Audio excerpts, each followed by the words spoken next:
په خپلو کوښښونو ستړي شوي نه یو که 10 کاله پس هم نتایج ته رسېږو که 15 کاله پس زموږ خواري به لګیا وي. پی ټي ایم چې کوم مطالبات لرل په هغه کې څه منلي خو ډېر نه دي منلي شوي.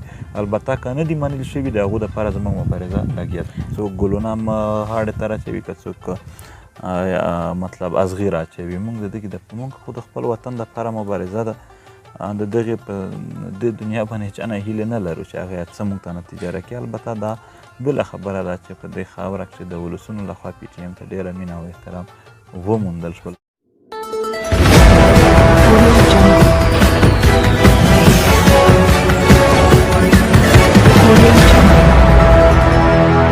السلام علیکم. د نن ویسل خوږو او قدرمنو لیدونکو ستاسو د روغتیا په هیله لکه څنګه چې تاسو ته څرګنده ده په د ځانګړو مرکو په ځانګړې لړۍ کې موږ تاسو ته د ټولنې اغېزناک وګړي در پېژنو.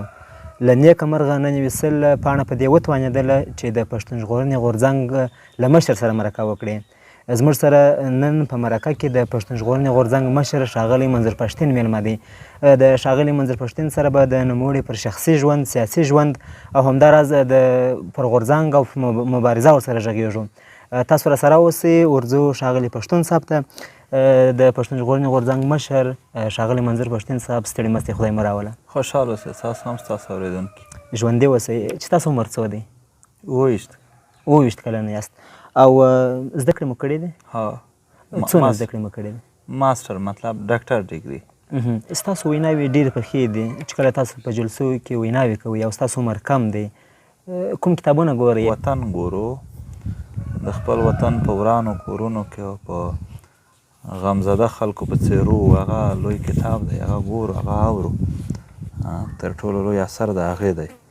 د دې نه پرته هم چې څومره هم څه مو کېږي او زده کړې کولی شو کوئ. خو البته زه دا ضرور وایم چې د دغې خاورې سره شوچه مینه به تا ته یعنې دومره څه الفاظ خو ضرور درکوي چې ته د خپل اظهار پې کولی شي او د خپل ولس نمایندګي پې کولی شي. پولیټیکل ساینس هم په د اوس وختونو کې څومره کتابونه لوستی شو، د لوستلو کوښښونه کوو. تاسو ته پښتانه ځوانان ډېره زیاته مینه درکوي. تاسو چې کله که جنوبي پښتونخوا ته ځئ، که کوزي پښتونخوا ته ځئ، کله چې د پښتنو ځوانانو دونه مینه وینئ څه احساس کوئ؟ نه دا خو ما ته خو دوی مینه نه ده. دا مینه د دوی یو نظریه او یو فکر ته دی. دا قام پالنې فکر، د وطن پالنې فکر دی. هغه دوی چې په هر چا کې لیدلی دی هغه ته یې مینه هم ورکړې ده، هغه ته یې ورکوي هم. نو دغه د یو شخصیت مینه نه ده، د یو شخصیت سره ده، د یو څهرې سره مینه نه ده. دا البته په هغه څهره او په هغه شخصیت کې د قام د وطن سره د مینې او د هغې د نمایندګي درجه ګوري، د هغې مطابق یې کوي. نو احساس دغه دی چې هم به د دغې وطن او د دغې خاورې سره موږ نور هم زیات کار کولو په یو مینه او په یو اخلاص سره د دغې هڅې به کوو. له شاوخوا 4 کلونو راهیسې پښتون ژغورنې غورځنګ مبارزه کوي، فعالیت کوي. د پښتونخوا په ډېرو سیمو کې، په بهر کې او همداراز په افغانستان کې ډېر ملاتړي لري. په دغه موده کې ستاسو لاسته راوړنې څه دي؟ پښتون ژغورنې غورځنګ په 2 اړخونو کار کولو. یو یې د پاکستان ریاست پرې رایز کولو چې هغه باندې فشار راولي د پښتنو سره روان ظلم جبر کم کړي. دویم یې په خپل ولسونو باندې کار کولو چې هغه راویښ کړي. نو که د ولسونو د راویښولو خبره وکړو نو په پښتنو کې د خپل ژبې سره مینه، د خپل وطن د خپلوالۍ خبره، د دوی په منځ کې اتفاق، اتحاد، د دغه د دوی په منځ کې چې ناپېژندګلي وه هغه ورکول، یعنې د لر و بر وطن په منځ کې یو رشته داسې د پښتنو دلته په خپل منځ کې یو رشته تر اول نه ډېره زیاته شوې ده. دا ټول د پی ټي ایم په فعالیت و. پښتانه د یو بل په غم نه و خبر. همدغه پی ټي ایم و چې هر ځای یې جلسې وکړې او دوی ته د مختلفو سیمو غمونه ور وښودل چې کله غمونه یعنې درد د یو بل وپېژانده خو بیا به د یو بل همدرد جوړېږو. نو یو بل همدردان یې جوړول. په دې وطن کې قامي او وطن د پالنې او د دغې دپاره د خدمت چې کومه نظریه وه هغه یې مخ په وړاندې بوتله او په خپلو یعنې معاشه کې په خپله ټولنه کې دغو خلکو قدر او عزت هم د تیرو هم د اوسنۍ زیات کو چې کوم د دغې وطن دپاره کار کوي. د پښتون د تاریخ په حواله سره خپل قام آشنا کولو او د خپل قام نمایندګي چې کومه وه په شوچا او په رښتیا خبرو سره، په الفاظو سره، په جملو سره دا د قام کوله. پښتنو ته یو داسې پلیټفارم هم ورکړو چې د هغې پلیټفارم څخه دوی یعنې بغیر څه حدود چې چا دا نه ویل چې ته به دا خبره نه کوې دا به کوې نه چې هر څه هم د ده سره ظلم جبر هر چا کړی دی په پښتنو کې هغه قوتونه چې پښتنو یې د دوی پر خلاف باندې د نام اخیستلو هم یعنې دوی ډېر غا نه کولو هغه یې په ښکاره کړل چې زموږ قاتل څوک دی خو دوهم اړخ باندې پی ټي ایم کار کولو چې پاکستان ریاست فشار واچوي نو هغه فشار هم تر ډېره حده په پاکستان ریاست و د چیک پوسټونو اوس هغه حال نه دی چې کوم پخوا و په پښتنو کې اوس هم پاکستاني ریاست مړي هم کوي او خلک هم راکوي البته اوس یې هغه ریشو نه ده پاتې شوی هغه تناسب نه دی پاتې چې کوم مخکې و او اوس که دوی یې کوي هم د دغې پر خلاف یو مزاحمت وي دا نه وایم چې نه کوي مزاحمت وي هغه وختونه چې دوی دا کول او ښه په پراخه کول او هېڅ د دغې پر خلاف مزاحمت نه و یعنې دا نشته دی د پښتنو سیمې د دنیا دپاره صرف په یو نظر کتلی شولې هغه د ډي جی ایس پي آر په بیانونو باندې خو اوس وخت هغه نه دی اوس یوازې د ډي جی ایس پي آر بیان نه چلیږي بلکې دنیا او هر څوک چې په دې خاوره باندې نظر لري هغه د پی ټي ایم نظر هم ګوري چې رښتیا څه دي نو د رښتیا ویلو دپاره صرف یعنې هغه خلک مخته راغلل چې کوم د دغې خاورې دي نه که هغه خلک چې د دغې خاورې سره دښمني کوي داسې نورې ډېر خبرې دي چې هغه مونږ کوو کیدای شي د پی ټي ایم لاسته راوړنې دا مونږ چې څه ګورو دا خو مونږ په یو داسې حالات کې یو چې د جنګ حالات دي که دا ورته په سم حالاتو شیشې او بیا یې تجزیه کوي بیا کیدای شي نورې هم د دې سره ضمني ډېرې لاسته راوړنې وي چې هغه په پښتون قام کې د دوی په ټولنیز ژوند کې مثبت اثرات غورځوي نو هغه نورې هم شته البته مونږ بیا هم دا وایو چې زمونږ لاسته راوړنې لا هیڅ نه دي لا کوششونه لګیا دي لاسته راوړنې به په مخکې وختونو کې په راتلونکي وختونو کې کوو مونږ په خپلو کوششونو ستړي شوي نه یو که 10 کاله پس هم نتایج ته رسېږو که 15 کاله پس زمونږ خوارې به لګیا وي پی ټي ایم چې کوم مطالبات لرل په هغه کې څه منلي خو ډېر نه دي منلي شوي البته که نه دي منلي شوي د هغو دپاره زموږ مبارزه لګیا ده له شکه پرته چې تاسو په تېر وخت کې له ډېرو ستونزو سره مخامخ سواست تاسو خپل ملګري له لاسه ورکړه ځینې ملګري مو زندان ته لاړله آیا کله هم له خپلې مبارزې مایوسه سوي یاست نه مبارزه خو چونکې موږ په دغه بنیاد کړې نه ده چې یعنې په دې کې موږ په څوک پر شا غورځوي که په مخ مو ګرځوي څوک ګلونه هاړې ته راچوي که څوک مطلب ازغیر اچوي موږ د دې موږ خو د خپل وطن دپاره مبارزه ده د دغې په دې دنیا باندې هېچا نه هیلې نه لرو چې البته دا بله خبره ده چې په دې خاوره کښې د ولسونو لخوا پی ټي ایم ته ډېره مینه او احترام وموندل شول باقي زموږ مبارزه د خپل راتلونکي نسل د یو ښه ژوند او د اوسني نسل د تحفظ د دغې دپاره روانه ده چې کوم ملګري مو یعنې زندانونو تیر کړل د دوی په زندانونو مو البته زړونه ډېر دردېدلي هم دي خوښ شوي هم دي او البته کومو ملګري چې شهیدان شول هغه داسې و لکه زموږ د وجود نه چې غوښې توی شي درد او تکلیف مو په هغه باندې محسوس کړی دی خو بیا مو په هر تکلیف د ملګري او هر شهادت نه پس دا وعده کړې ده چې دوی نشته که دوی نشته دي د دوی ملګري مونږ یعنې مونږ دا به وفادار پاتې کېږو چې د څه دپاره د قرباني ورکړې ده هماغه به نور هم په مخ وړو هغه څوک چې دا یې د دې دپاره وژلو یا زنداني کولو چې دا یو پیغام په مخ وړي چې هغه نشي لاړ زموږ وعده ده چې هغه به پیغام به که دا یې نشته دی د ملګرو په خولو په هڅو باندې په مخ ځي نو د وفادارۍ ژمنه مو د هر یو سره کړې ده او الحمدلله نن دغه اطمینان ضرور شته را سره چې موږ کم سے کم په هغې پیغام رسولو کې هغه شعور خورول چې دوی غوښتل د هغه خورولو کې نن هم موږ هره ورځ لګیا یو او خپلې هڅې کوو د پښتانه ملت یو موټی کول یو ځای کول کوم اسانه چاره نه وه او تاسو په دغه برخه کې تر ډېره پورې بریالي سواست چې نن د لیرو سیمو پښتانه یو له بله مینه کوي یو رقم نه یو رقم سره یو موټی دی دغه چاره مو څنګه ترسره کړه زه خو اتفاق باندې یقین ساتم البته په بامقصد اتفاق باندې ډېر یقین ساتم پښتانه راټول شول اوس موږ کوشش کوو چې زیات نه زیات د خپل مقصد او د خپل راتلونکي په اړه باندې دوی دومره پوهه کو چې دا مزل دوی په اوږد طریقه سره د خپل تحریک سره وکړي ځکه هم چې په لنډه طریقه د پښتنو سره هېڅ طریقه نشته دی چې دوی هغه د خپل مقصد د خپل منزل ته ورسي منزل معنا هغه ورځ چې پښتانه په خپله خاوره باندې په خپل اختیار باندې ژوند کوي خو البته دا یو اوږد مزل د دې لپاره خپل ملګري په فکري توګه تیارول هم ورسره ضروري دي نو زموږ هڅې شروع دي دا چې کوم راټولېدل ته یادوي چې دومره په اسانه څنګه وشول. زما خیال دی چې دا دومره په اسانه باندې یو وجه وه چې دغه ته قام هم نور ذهني تیار و. په دې کې کریډټ موږ ته نه بلکې قام ته ځي. ځینې پښتانه اوس هم خاموشه دي، مبارزه نه کوي، له تاسو سره مینه شته، خو اوس هم دوی نسي کولی چې له تاسو سره د سنګر ملګري سي. کومه هیله ترې لري؟ سپارښتنه مو ورته څه ده؟ موږ به دغه کار دومره په مستقل مزاجي سره او دومره زیات کوو چې نور په عامو خلکو کې د خپل قام خدمت یې د پی ټي ایم سره تګ نارمل شي. یعنې نور یې دومره هغه د څوک چې زموږ مخالف دي قوتونه دي چې هغه هم نور پوه شي چې ورور د شهادت نه واخله تر جیل نیولو پر او تر هر مشکل پر هیڅ اثر نه پې لري، نور هغه هم ورسره نارمل کړو که نه. نو انشاءالله موږ به کوششونه کوو چې په خپل ځانونه ورته مثال کړو چې هیڅ نشته دی، راځئ او په دې وطن کې د خلکو د راټولولو، راچګولو، راپاڅېدلو هڅې وکړو. نو کوشش مو شروع دی. البته دوی ته پیغام بیا هم دغه دی چې دوی که په کور ناست وي، خاموشه وي او که زموږ سره ګرځي، په دواړو صورتونو کې به موږ د دوی سره ولاړ وو.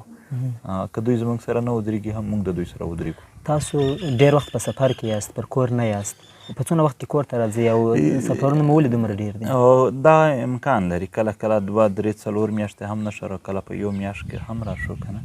نو وخت یې که کله همداسې ورځې پیدا کېدلې چې په هغه کې هلته مصروفیات کم و، نو بیا کلي علاقو ته یوازې په دې بنیاد نه راځو چې دلته خپل کور ته راشو. دا علاقه کې هم د پی ټي ایم ډېر غټ غړي دي، ډېر یو منظم تنظیم دی، دغو سره هم ملاقاتونه او د علاقو کې هم هغه تنظیمي فعالیتونه هغه هم ورسره ګورو. نو داسې دغه کور راتګ مو هم په یو مهم په بنیاد باندې بیا راچکر ووه چې یاره دې علاقې ته تګ ضروري ده. او زما د معلوماتو له مخکې تاسو شاعري هم کوئ او شاعر هم یاست. شاعري مو له کله راپیل کړې ده او له دومره زیاته بوختیا سره شاعري؟ زه ماته داسې ته مستقل شاعر او داسې پوره شاعر نشي ویلی، ځکه هم چې دا اوس پی ټي ایم چې لګیا دی، شاعري ډېر زیات تعلق لري د زړه د درد سره، خو مایوسي هم چې ورسره وبخئ، ډېر وبخئ، تر ډېره حده پوره مایوسي هم پرې ګډه شي. بیا تر نو اوس زه خو د مایوسي خبرې نشم کولی چې شعر ولیکم په هغې یا ګیلې وکړم یا څه شی وکړم. یوازې که کومه خو زه به داسې خبرې کوم چې هغه حوصله زیاتوي. نو هغه مو په الفاظو کې زیاته راغونډوو په یو تقریر کې. د شعر ژبه چې کومه ده هغه فلحال یو قسم یعنې هغه شان نه یو، بلکې یو قسم دا شمارلی شي چې نه ورته سیټ کېږو. د شاعري دپاره خو هم یو موډ پکار وي که نه. موږ دومره یعنې مصروفه یو د هر څه کې چې هغه موډ برابرولو دپاره یو سیټینګ وي خپل. لکه د تاسو چې کیمرا ورته سیټ کړو، یو شی بل شی ناسته وي، داسې د شاعر هم خپل څه ناستي پاستي طریقه وي د شعر دپاره. نو هغه خو بیا په منځ کې یو کار دی، یو بل کار دی، یو بل کار دی. او آیا کولی سئ زموږ سره په مرکه کې خپل یو شعر شریک کړئ؟ نو ما ته خو داسې څه شعر نه دی چې هغه نه وي، یو زوړ شعر مې دومره ډېر ویلی دی چې نور به هغه خوند وي. د پښتانه ملت لیکوالان، شاعران، ښوونکي، ډاکټران، انجینران کومه هیله ترې لرئ په راتلونکي کې؟ هر څوک چې د پښتون وطن دپاره شاعري کړې ده یا لیکوالي کړې ده یا په خپل غږ باندې درانه کړي دي، یا مو ټول خوښ دي او که د هر ځای دي هم خوښ دي، او که څوک وبخښئ د سره پښتانه هم نه دي په پښتو ژبه کې څه لیک او لوست کړی دی کام دپاره، هغه مو هم خوښ دي که نه. نو دغه دي. البته هیله په د اوسني وختونو کې یوازې دا لرو چې کام په خپل قامي تحریکونو باندې که مونږ یعنې دوی د دوی سره جوړ ساتلو دپاره، د کام د خپل قامي تحریکونو سره جوړ ساتلو دپاره هڅې وکړو، دا به د دغې وخت تر ټولو لویه یعنې پیاوړتوب وي، تکړهوالی وي. ځکه هم چې د قامي تحریک نه د خلکو لرې ساتل دا زموږ د دشمن یعنې یو فرموله ده. باید موږ کم سے کم که نور څه نشته ساتلی، دشمن ګزار ګورو چې په کوم طرف یې کوي، موږ د هغې طرف ته ورته راودرېږو چې هغه ځای محفوظ کړو. ظاهره خبره ده دشمن وسایل ډېر لري، نو هغه به معلومات هم ډېر لري. نو چې معلومات ډېر لري هغه ته به دا پته وي چې کوم ځای ټارګټ کولو سره د دغې وطن یو کمزوری کولی شم. نو باید موږ هغه ځای ډېر مضبوط وساتو چې په کوم باندې دشمن خپل ډېر وسایل ضایع کوي. نو ظاهره خبره په د اوس وختونو کې بي ټي ایم چې کوم دی زمونږ د وطن نه هر دښمن تر ټولو اول او آخر نام چې اخلي هغه پی ټي ایم پسې راخستی وي. نو زما خیال دا دی چې د پی ټي ایم مضبوط ساتل د دغې وطن د هر وګړي، د دغې وطن د هر تنظیم او د دغې وطن د هر ګوند د دغې د ټولو مضبوطوالی دی که پی ټي ایم مضبوط وي. په پښتون ژغورنې غورځنګ کې چې یو څه رامنځته سوه غړیتوب یا په انګلیسي کې چې ورته ممبرشپ وایي چې د ځینو خلکو له نیوکو سره مخ سو او ځینې خلک په دې اند دي چې دا د پی ټي ایم یوه سترې تېروتنه وه. آیا تاسو تېروتنه بللی سئ؟ زما په خیال سره پی ټي ایم که د دغې قام د مفاداتو دپاره یو تاریخي فیصله کړې ده، هغه د پی ټي ایم غړیتوب و، د پی ټي ایم تنظیم و. او زه ډېر په یقین سره وایم چې په راتلونکي تاریخ کې که د پی ټي ایم هغه ټرنینګ پاینټ چې هغه ځای نه دوی ډېر زیات د اوریجنلیټي په طرف باندې لاړ، هغه به هم دا غړیتوب یادېږي. البته ځینې خبرې نن نه ثابتېږي، خو راتلونکی وخت د هغې په نتایج کې هر شی ثابتولی شي.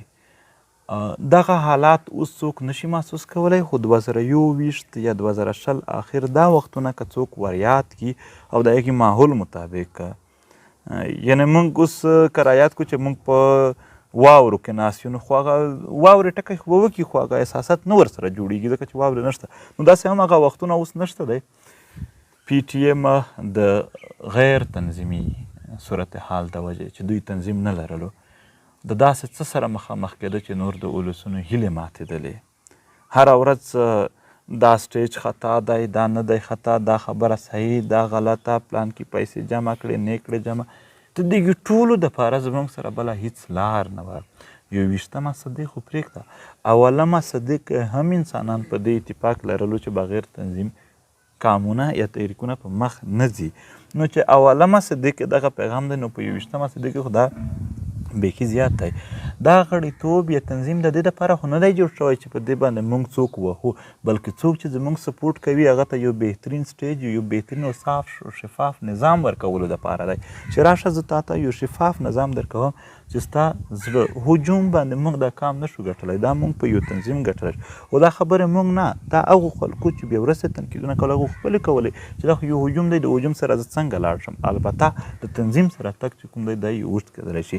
دا تنظیم نور تر دې ځای پورې روان و چې که موږ بغیر تنظیم دا تحریک پرېښوی، زما نشي خیال چې 15 کاله پس زموږ د شهیدانو د لمانځلو دپاره هم موږ څه سیټینګ کولی شولی. د خپلو شهیدانو سره د وفادارۍ نام دا تنظیم و چې نن په تاریخ کې راتلونکي 100 کاله خو د ووځي دوی په سټرا یو تنظیم لري، تنظیم نشي ماتېدلی. د تحریکونو سیټ اپ زیګ زیګ وي، په تاریخ کې وګورئ چې دا کله باندې لاړ شي بیا ښکته راشي، بیا باندې لاړ شي بیا ښکته. خو په دې کې تاریخ څه وایي، پولیټیکل ساینس څه وایي، هر هغه تحریک چې باندې لاړ شي دی چې واپس ښکته راځي. که دلته د ډانچا وه تنظیم یو، دا په مخ واپس لا کېدلی شي، خو که نه وه یعنې هغه وجود چې د هغه هډوکي نشته چې هغه نسکور شي، هغه به څنګه راپاسي؟ ډانچا یادومه. نو د پی ټي ایم یو ډانچا جوړېدل دا واضحول و چې دلته موږ د چا سره خبره وکړو، سبا په پلان کې ځای کې احتجاج دی، چا هم اعلان کړو، نه داسې خو نشي کېدلی. خو یو څوک خو به وي چې هغه منظم وي، هغه اعلان کوي. د نظم نه بغیر نه قانونه په مخ تللی شي، نه تحریکونه په مخ تللی شي. نظم، ډیسپلین، تنظیم، ساخت، جوړه دا د هر څه دپاره ضروري دي. د دنیا یو وجود داسې نشته دی چې په هغه کې د نه جوړښت یعنې یو لوی حیثیت نه لري. مونږ که وګورو د مختلف شیان دي که نه، زه بیا لکه بایولوجیکل ساینسز که درکوم، د مختلف شیان دا دي چې دا وړوکي ایلیمنټس دي، ایټم هغه سټرکچر دي چې په یو شان سره میلاو شي، کنې یو شی ځنه جوړېږي چې په بل شان، دا په سټرکچر ډیپینډ لري. او په سټرکچر باندې ولاړ وي، چې سټرکچر نه وي فریلی به بیا هر شی هېڅ حیثیت نه لري. نو سټرکچر لوی ضروري و. موږ نور تنظیم هم په مخ نشو بوتلی بغیر سټرکچر. په موږ کې دننه داسې ګډوډي رامنځته کېدلی چې د هغې د وجې زموږ په منځ کې دننه یعنې دومره بې ربطګي پیدا کېدله چې نور تنظیم په مخ بوتل امکانات نه لرلو. نو زما نن هم یقین دی، خو که د چا نه وي هغه ته کېدای شي 10 کاله پس ثابته شي چې پی ټي ایم په خپل تنظیم باندې خپل وجود هم برقرار وساته او پرمختګ یې هم ځان ته آسان کړ. البته زه بیا وایم تنظیم چې کوم دی دا د یو چا په پښتنو کې د چا د مخالفت دپاره نه و بلکې په پښتنو کې هغه خلک چې پی ټي ایم سپورټ کوي هغو ته یو داسې نظم او ډیسپلین او داسې واضح سټیج او داسې برابره بیانیه او داسې شفاف نظام ورکول و چې دوی ته نور دوی زموږ نه ستړي او ناامیده لاړ نه شي چې وګوره دغه سټیج و نو 1500 کسان باندې ناست وو او مشران کسان چې کوم هغه لاندې ناست وو دا نظم نه و. نو اوس چې موږ تنظیم جوړ کړی دی موږ په مخ روان یو تعداد هم اوس لا هم په زیاتېدو روان دی. پی ټي ایم چې په 2018 کې کوم سپورټ لرلو اوس یې په هغه نه زیات لري خو البته د ځینې سیمو خلکو ته داسې لګېږي چې که یاره اوس لږ کم شوی دی هغې وجه درته ښیم. اوس لکه وزیرستان دی زموږ په وزیرستان کې دننه په 2018 کې خلک ډېر وو په هغه کې څه کسان لاړل نو دوی ته لګي چې که چیرې دغه پی ټي ایم کم شو خو دلته بیا دا سړی سوچ نه کوي چې دغه پی ټي ایم په 2018 کې په خیبر کې یو سړی نموندولو چې دی د سره یعنې موږ هلته یو عهده ورکو هغه هلته کلي په کلي نن تنظیم دی د یو کال کې اوس جوړ شو هغه باجوړ هغه سوات هغه دیر چې په هغه کې زموږ ملګري هلته هم زموږ کروړونو آبادي ده دا اوس صوابۍ ته موږ تللي وو 20 کلي کې پروګرامونه په لاس کې وشول خلکو انټرست تاسو وګورئ نو اوس د پی ټي ایم تعداد هم په هغه ناول نه زیات شو البته موږ بیا هم د نظم کوشش کوو چې نور منظم شو او زیات منظم کېدل ولې نه وشول په یو کال کې دغه وجوهات دا دي چې موږ په کال کې مسلسل د ټکرو سره یعنې هره اونۍ زموږ سره یو نوی داسې څه کېږي د پېښه چې زموږ ټول توجه زموږ ټول قوت چې څومره دی څه قوت دی د غریبو خلکو خو دا ټول سره راجمع کړو د هغه کې یې ودروو په هغه کې دننه زموږ سره یعنې هر څه صرف شي نو د دغې وجې زموږ هغه سفر چې کوم د تنظیم د صحیح منظم کېدو ده هغه لږ څه د سستۍ شکار دی خو بیا هم په دې هر څه کې دننه کوشش کوو چې زیات نه زیات خپل ملګري منظم کو او د دغې کام د هر ګوند د هر تنظیم د هر وګړي د خدمت دپاره یې موږ وګرځوو چې دا چې تاسو د کام لپاره ډېر مبارزه وکړله په تېر وخت کې او د کام په ډېرو شیانو تر ډېره پورې پوهېږئ آیا د کوم کتاب پلان لرئ یا پر کتاب مو کار روان دی کتاب لیکئ؟ ظاهره خبره ده کتاب هم د اوس خپل کام زما د وطن ورونه زما د وطن خویندې زما د وطن سپینګیري مشران د ټولو ته د خپل پیغام رسولو دپاره کتاب یو ذریعه ده موږ به کتاب هم خبرې هم هر څه کوو زیاتره موږ لیکل هم کولی شو ویډیو ځکه وکړو چې زما د کام هغه وګړي چې هغه لوست نه دی زده چې هغه ته هم زه خپل پیغام ورسوم کنه نو کوشش کوو کتابونه هم ولیکو د به راتلونکي نسل ته هم یو ریکارډ پاتې وي هغه به هم په دې کې کولی شي او موږ به هم البته کتاب د ذات دپاره نه د کام څه روان دي په مخ نوره دوی ته څومره حوصله میلاویدلی شي کتاب ته مو کوم نوم غوره کړی دی؟ دا خو زه خو وایم اوس نه دی په کار چې موږ ډېر ما که اوس کوم نام غوره کړی هم وي کیدای شي پاک شه سبا بدلون راشي نو لهذا چې کله دا یو اختتام ته رسي خو بیا به هلته په هغې باندې یو شی موږ دوې پوښتنې پاتې دي بیا پیغام ته راځو څو اولادونه لرئ او د خوښې وړ خواړه مو څه دي؟ خوراکونه چې کوم دي هم یا څیزونه چې کوم دي په دې کې سکون نه وي سکون په ښه کارونو کې وي داسې نه چې تا سره څه دي او څه نه دي په دې باندې به چاته سکون میلاو شي ښه کارونه کوې بد کوې په دا باندې سکون بې سکوني وي نو دغه اولادونه مو 2 بچیان دي یو لور یو زوی. د پښتون ژغورنې غورځنګ مشر ښاغلي منظور پښتون صاحب د مرکې په وروستیو شېبو کې څه پیغام لرئ ټول پښتانه ملت ته؟ زه خو دا وایم هر هغه تن چې هغه یعنې په کامي فکر باندې پوهه دی باید هغه د کامي فکر د نورو خورولو دپاره کوششونه وکړي د هر هغې عمل خبرې یا فکر نه ځان پر شا وغورځوي چې څوک د کامي فکر کمزوري کولو ته یا دغې نه د خلکو د زړونو ماتولو سبب ګرځېږي بلکې هر یو هغه زیات کړي چې بېلوس قربانې یعنې هر کام چې په مخ تللی دی د هغې کام چې یو نسل بېلوس قربانې بېلوس معنا چې زه یې هېڅ صله نه غواړم داسې قرباني ده یو نسل یې داسې قرباني کړې ده هغه نور ټول نسلونه بیا په مخ تللي دي هر څه شوي نو دا د بېلوس قربانیو لښکرې چې کومې دي د دغو پرمختګ دپاره هر سړی کار وکړي لوی پرمختګ دا دی چې موږ یو ځل د خپل کام فکر مضبوط کو جوړ یې کو هر هغه کام چې یو مضبوط فکر لري د یو انقلاب دپاره یې فکر جوړ شوی وي هغه انقلاب زر هم راوستی شي او هغه انقلاب څوک ماتولی هم نشي البته څو کسان که په زور باندې هر څه هم ونڅي هغه ډېر زر پر شا وغورځېږي او د هغې د ماتولو طریقې ډېره په اسانه پیدا کېدلی شي ځکه چې پر شا کام نه وي ولاړ ورسره چې پر شا کام ولاړ وي بیا به انقلابونه په اسانه هم وي زه پوهېږم 100% کام نشي پر شا درېدلی خو کم سے کم په کام کې دننه د کام د دشمنانو خدمت کوونکي او د کام اوریجنل خدمت کوونکي چې یو واضح فرق خو وي سره چې 80-90% خلک خو کم سے کم خپل دشمن هم ښه واضح پېژندي او خپل ملګری هم ښه واضح پېژندي او خپله کامي نظریه او راتلونکي په اړوند باندې دوی لږ یعنې ښه نظر لري. ښاغلی پښتین صاحب ډېره زیاته مننه چې د ډېر بوختیاو سره سره مو موږ ته وخت راکړ او راسره وغږېداست. خوشحاله اوسئ. ته مو په خیر. قدرمنو لیدونکو دا و د پښتون ژغورنې غورځنګ مشر ښاغلی منظور احمد پښتین صاحب چې زموږ د مرکې پوښتنې ځوابولې.